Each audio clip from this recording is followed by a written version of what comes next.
Hubungan antara adik Bibi Andriansyah, Fuji dengan adik Atta Halilintar, Tarik Halilintar disebut semakin dekat.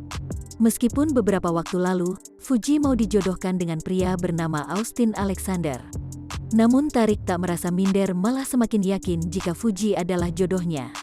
Tarik Halilintar pun bereaksi atas dijodohkannya Fuji dengan pria lain. "Sedih nggak denger dia dijodoh-jodohin? No comment," kata Atta Halilintar. Tarik Halilintar memberikan perumpamaan mengenai datangnya jodoh, dilansir Instagram _Julid, Selasa, tanggal 4 Januari tahun 2022. "Kalau dia jodoh saya, kamu yang jungkir balik, saya yang dapat," tuturnya.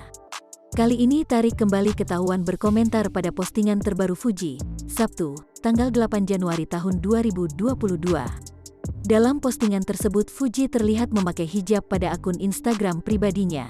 Fuji pun memberi caption fotonya, "Panggil aku Uhti-Uti." Komentar pun membanjiri foto tersebut, termasuk dari kalangan selebriti Putra Siregar 17. "Masya Allah, Hidayah anak Pak Haji Faisal, Stevie Agnesia cantik kek Derisya Putra Raeger, Masya Allah." Namun yang tak disangka adalah Tarik Halilintar juga ikut berkomentar yang membuat warganet menganggap jika ia sudah yakin dengan jodohnya. "Permisi butuh imam," tulis Tarik dalam kolom komentar.